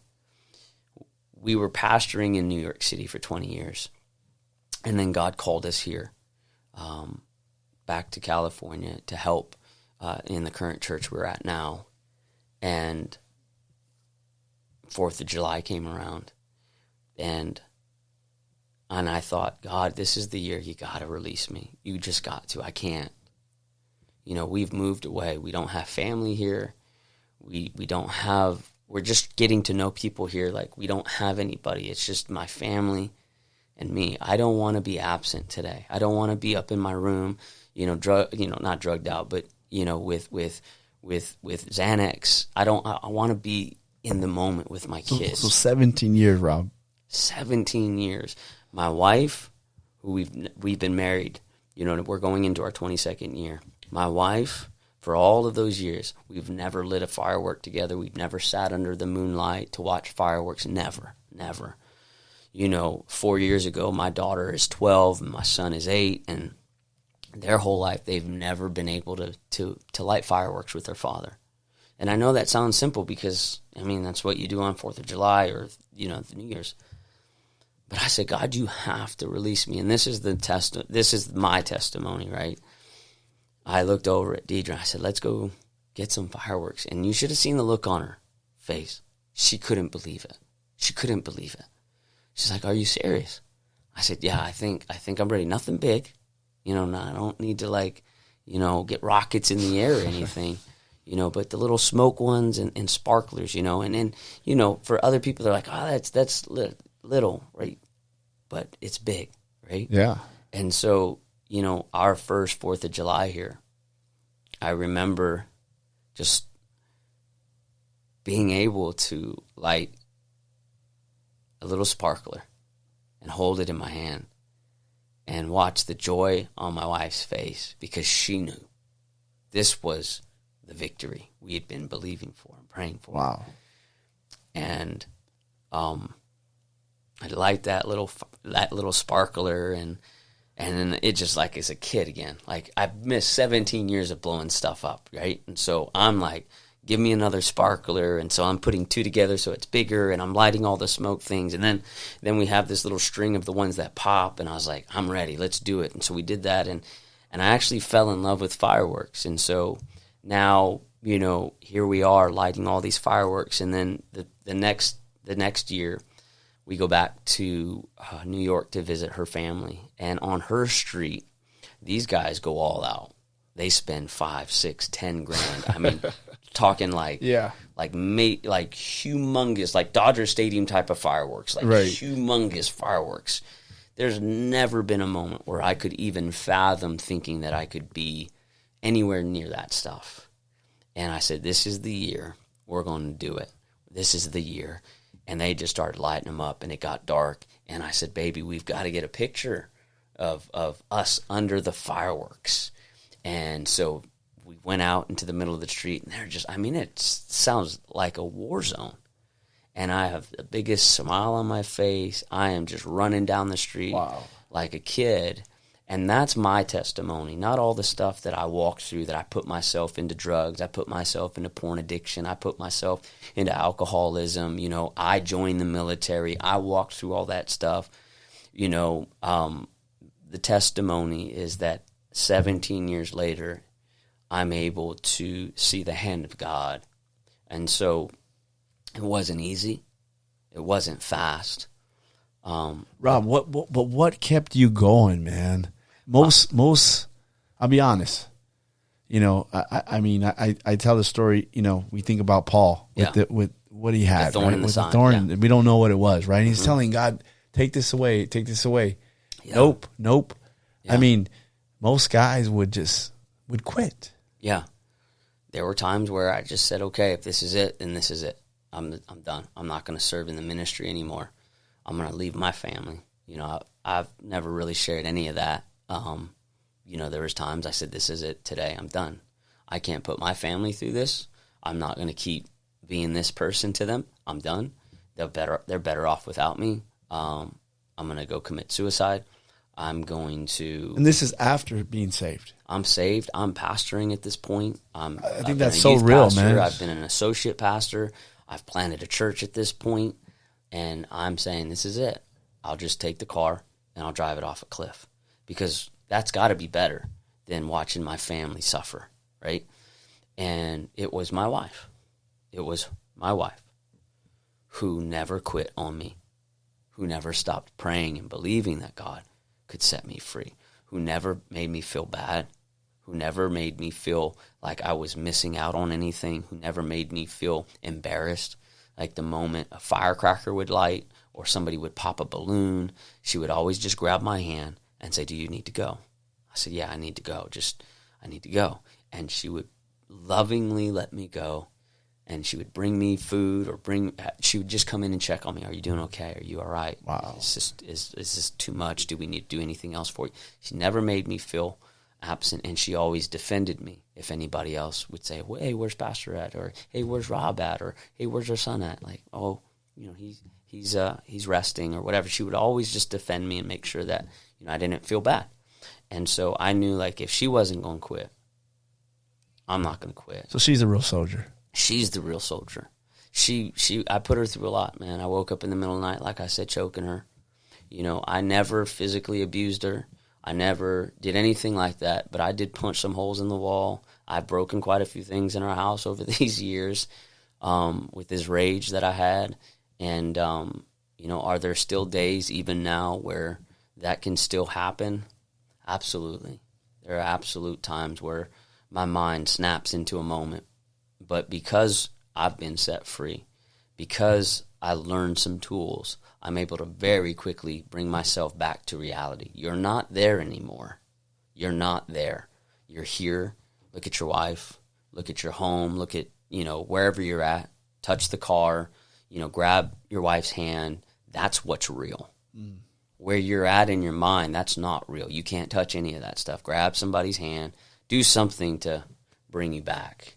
And so, but those feelings can still come just as much as anybody that's ever been on drugs or ever been addicted to anything, that even though you've been set free, there are moments where a flash could come back and you can go right back to all that stuff. But you have to recognize it and stop it. Maybe you could help the audience understand, maybe even me understand. In the last couple of years, there's been pastors with families that have committed suicide. Yeah. I told a friend this the other day, and he was like, "What?" Yeah. He's not saved, but he he questioned it and was like, "How? What?" Yeah. What's going on, Rob, in their mind that leads them there? I can't speak for all of them. I can probably only speak for the stress that happens within ministry. And you've been in ministry. But being a local pastor is different in a lot of ways. You invest a lot into people. And, not everybody has your best interest in mind. I think so many times you will give and you will invest, and then you do something that they don't like, maybe hurt them without knowing, or maybe you did know, I don't know. And then all of a sudden, it's all over Facebook. They leave the church, they don't tell you. That happens enough times. That takes a toll on you. Plus, you're up in the middle of the night prepping for messages. You're sick. You have a family. There's all of these different things pulling in your direction. And then, the very people, the sheep, the flock that you've been called to shepherd, they're pulling you and draining you, and then talking about you and gossiping about you and saying, "Oh, if pastor would do this or pastor would do that." There's just a lot of stress. And I think for them, there may be some other issues that they haven't ever really dealt with. Like for me, I could have ended my life 3 specific times that I know I could have because I wanted to. Because the stress of my job, which was pastoring, and the issues that I hadn't fully dealt with, and my family, just thinking, you guys would just be better without me. So I don't think it's because this pastor who committed suicide is somehow just not believing in God or not trusting in God. Mental health is real, and I don't think that people understand fully how much that a senior pastor or a pastor in general, the weight that they carry of the burdens of their flock. And who do they go to, right? Who do they go we to? go to our pastor. Help. Right. We need help. A lot Always. of pastors sometimes they don't have anybody to go Which to. is why it is so important. It is so important. If there's any of your audience members that's in the ministry, whether you're a pastor or a minister at your church or an evangelist, and you're not well mentally, it is no shame. You need to seek somebody outside of your circle that doesn't know anything about what's going on, and you need to be able to walk through it with them. Not somebody that's going to agree with you. Not somebody that's just going to tell you, Right. hey, yeah, I would, yeah, they're a jerk, whatever. No, somebody that's going to say, listen, you're not right. You're not right. And Mike Ferguson. you need a Mike Ferguson that'll step in and say, you need help. And if you don't get help, man, I fear for your soul. I fear for you. Because pastors are a lot like soldiers. They're disciplined. They go to war every week, every day. And, hey, once that sermon's over, what happens? Back to the next mission, back to the next mission. And it's just boom, boom, boom. And, as a congregation, you're looking at your pastor, and we don't expect them to have issues. So they're putting on this brave face. Right. And that's a stress that a lot of people don't realize, because I love pastoring. I love preaching the gospel of Jesus. I have for the last 20 some odd years. But, I don't want to come out there and just have a therapy session every Sunday or every Wednesday or whatever and just say, hey, I'm really struggling. Because that's not going to help everybody. Yeah. They need to know that, hey, yeah, I struggle, Right. but this is how I've overcome. Yeah. By the blood of the Lamb. I think there's a lot of good in leadership, our pastoralship, showing some vulnerability, be vulnerable. a little transparency. Absolutely. But like you said, there's an extent where but I've overcome this. This is what we've overcome. Because you think of pastor, he's up here. You know what I mean? And then sometimes you're down here and like, how am I going to make it up there? I just don't know.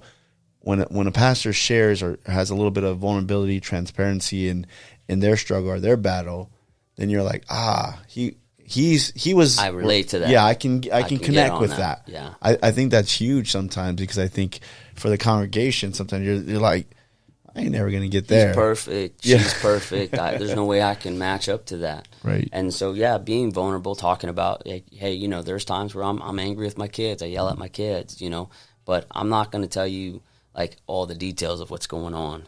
But I need to find somebody in my life to say, listen, I lost my cool with my kids, and I said some things that I shouldn't have said, and this isn't the first time, and I need help. Because I don't want to be this way. I don't want to have to come to my congregation every week and say, I struggle with rage, but this is how I overcome, when I really didn't yet. Yeah. And so we have a tendency as preachers to not preach on the things we have yet to overcome, because we haven't overcome them yet. Right. So we preach on the things we have. Hey, I used to be a drug addict. I used to struggle with fear. I used to struggle with this. But if I'm still struggling with porn, I may not say that. Because I don't want to lie at the pulpit, say, but by the blood of the Lamb, we're going to overcome. But you haven't yet. So in the back, Mike Ferguson and another amazing pastor, I love you, Pastor John Blondo in New York City, they have been so good to me that I can go to them and just relay everything that's going on in my life. And, all right, Rob, this is how you are going to overcome. We're going to keep you accountable. We love you. Whatever they got to say to me, constantly, I need to release what I'm still struggling with, what I'm still fighting with, so that when I do overcome, I can tell my testimony. Yeah.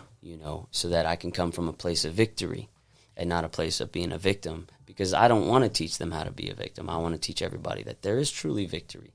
And the only way for us to really trust that God can give us the victory is if you see and hear somebody that's been through it. Yeah. So it's a fine line. There needs to be transparency from the pulpit, 100%. But you can't just lay out the whole bag and have a therapy session. No.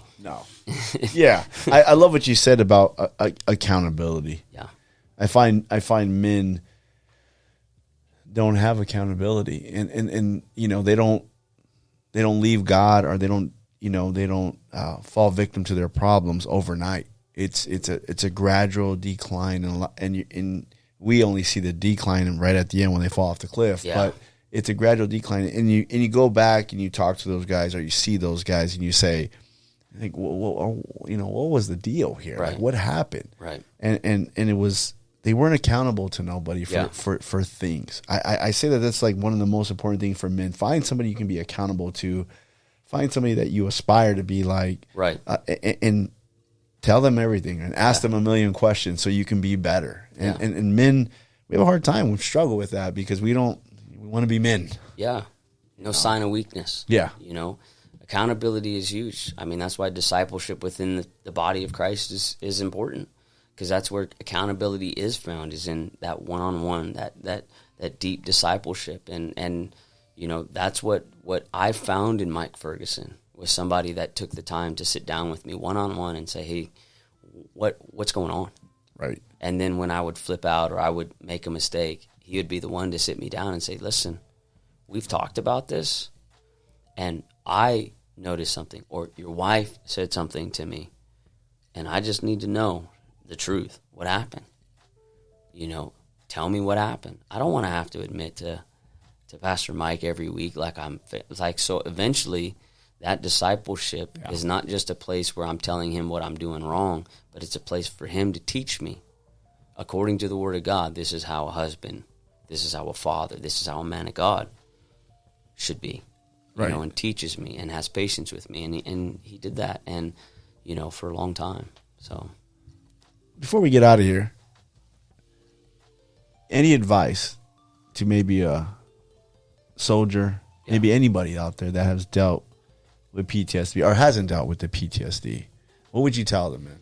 So there's two portions to this that I would like to touch. First is the one that's going through PTSD, or a loved one that has somebody that's walking through PTSD. That's a good point, yeah. Both are really important, and both are key to seeing true freedom, because I couldn't have done this without my wife.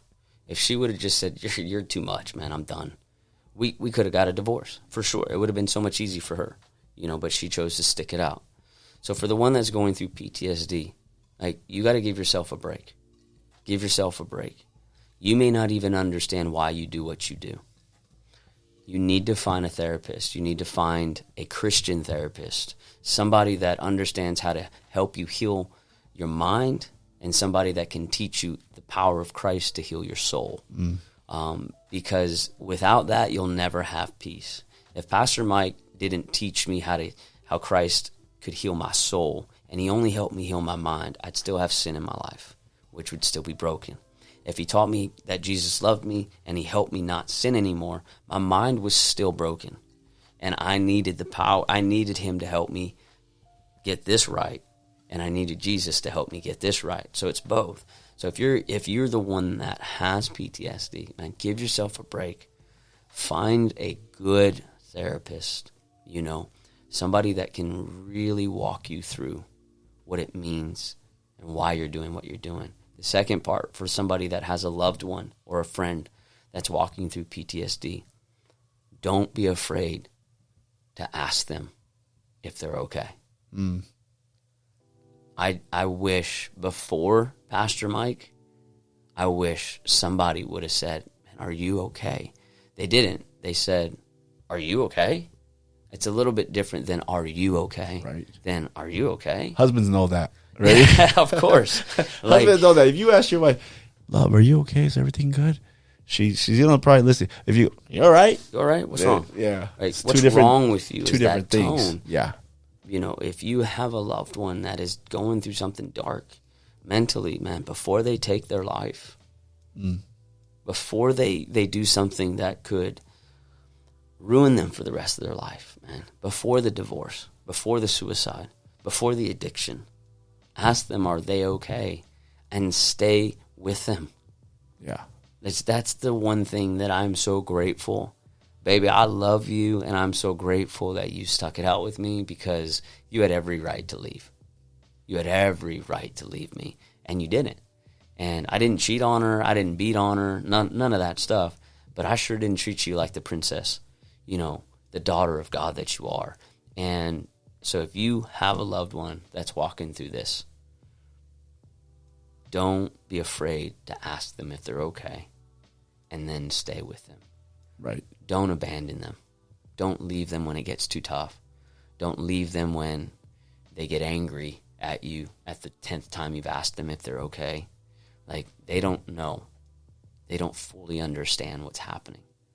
They can't until they go back and walk through it all over again and give some kind of foundation to the reason for the anger, the regret, the remorse, all of the emotions that they're feeling. So that's what I would tell your audience, like somebody that has been set free from PTSD. I needed somebody to tell me, bro, you're not good. You're not okay.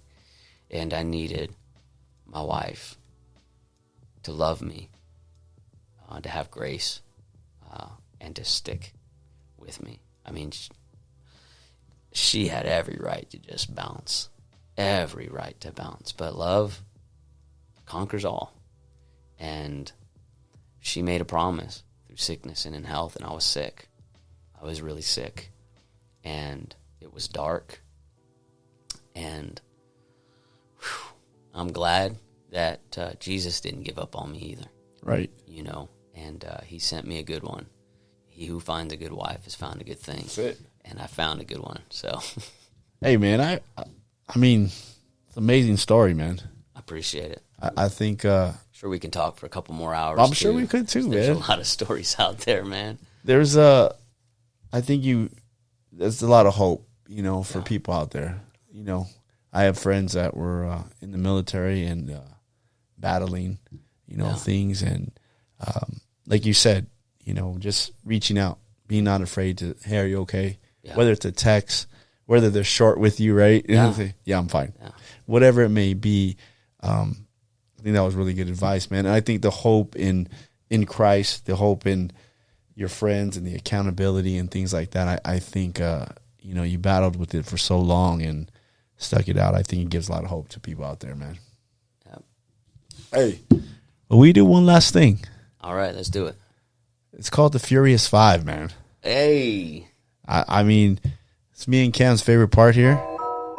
We good, Cam? We have 5 furious questions that we ask you. I wrote some things down let's here. Do it. Man. Let's do it. All right, Pastor Rob. Let's do it. That's pretty cool. The Furious Five, huh? Yeah. What is Pastor Rob's favorite pastime? Baseball. Baseball. Really? I love to play it. I love to watch it. I love to go and watch a game. It doesn't matter who's playing. Now, I love the Dodgers. I have since 86. Okay. When I first started watching. But I loved played after I got out of the military a little bit. And, yeah, if I could do... What position? Back, shortstop and third baseman. Shoot, look at this guy. Cannon for an arm. I played third base, you know, Little League. Come on. You know, I was over there in Paramount playing in the Little League over there at Louis Spain Park. Come on. Did a little catcher. So I did the hard jobs, man. Yeah, you did. I mean? You did. Shortstop is where the money's made. Yeah. All right. Question number 2. If you weren't a pastor, what would you be doing? If I wasn't a pastor, what would I be doing right now? Man, I think I would be an artist. Like, I'd be painting, or I'd be trying to make it big, you know, doing some type of artwork. That's what I would be doing. All right. Sure. I'm going to tell your church to give you a wall out there. And let's let Pastor Rob get down on his church wall out there. You know what I mean? It's been a while, so give me a few walls, maybe just to get it right. We'll buff it if it doesn't turn out good. We'll paint over it. All right, question number 3 on the Street Gospel Podcast. If you had one superpower, what would it be? Oh man, I've thought about this. I love superheroes. It would definitely would be super strength, like the Hulk strength. That's my favorite character. I just want to. And maybe it's because the rage stuff that I walk through, but yeah, maybe the Hulk ain't good for you, David strength. Banner. Yeah, that's what I would want. Super strength, man. All right, super strength. Question number 4. Now I heard you're a sneaker preacher. Yes, I'm a sneaker preacher. Yes. So for everybody that don't know what a sneaker preacher is out there, when this guy preaches, he's wearing a pair of sneakers that are hot. Yeah, I think so. Anyways, I would like to. I preached the other day. So I wore some Nike. I'm gonna send you them, a picture of them, right? Okay. So they're probably not as good as your stuff. I forgot what my friend. What does Chris Santos call those, Kim? Not commons. What is it? Cortezes? No. What does he call like your average shoe? Like there's a name he calls them. He's gonna get mad at me for this one, but there's a name for just like they're everybody has them. They're not they're not like one offs or these fancy ones. Anyways, so I wore some Nike pre-days, man, and they were looking pretty fresh up there, bro. So I was telling my friend, take a picture, and when I'm up there, so I'm gonna send it to Sneaker Preachers. Come on. I see what. But if you had to preach, Yeah. and you only could wear one pair of shoes, Yeah. which ones would they be? Only one. Only one. Man, it'd probably be some type of off-white 5s. This guy, he's talking real right here. He's talking off-white 5s, Cam. Yeah, like the sale 5s. I have a pair that I've never pulled out of the box that are sitting in the closet right now. What size? 9.5. Oh, bro, I'll let me borrow them when I preach next time, Are bro. you 9.5? Yeah. I got you. For having me on, I got you. I got you something nice. But yeah, I really dig the off-white collab that Jordan does, and so it's probably be some off-white 5s, Jordan 5s, sales probably. Yeah. They're fire. They're fire? All right, I'm going to have to look them up. Last question. Best advice for any guys out there? Best advice for any men, guys, whatever. I told this story last Wednesday in my sermon, learning how to pick a good mate. That would my best advice for any man is be patient, wait, because when you find a good one, you find a good one. The one that sticks by you, the one that takes care of your babies, the one that, man, tell you what to do, not afraid to tell you how they feel. Right. Kind of, they don't take nothing, but they also know how to be a true virtuous woman and a good wife. So if you're out there and you're a dude, pick a good one and be patient. Right on, man. Pastor Rob, thanks for joining us, man. I appreciate it, man. This was fun. This is a lot of fun. I hope you got some good content. I hope you don't have to cut everything. Listen, and on the Street Gospel Podcast, we don't cut nothing, right, Kim? Everything that you said is getting played. Nothing's getting cut. We're putting it all out there, man. I hope so, man. I do appreciate it, man. You are a really good dude, man, and I'm glad man. we got connected. And man, I'll be praying and believing, and I'm a subscriber, so looking forward to what you guys got to put out next, man. And Ken's the dude, man. He's the man. Camo. He's the man. Is it Ken or Cam? Cam. Cam, my bad. Cam. We might have to cut that out. Everybody at my church will tell you. Everybody. I don't ever say anybody's name right. And the funniest thing is nobody ever really corrects me. Because you're the pastor. They don't want to correct you, bro.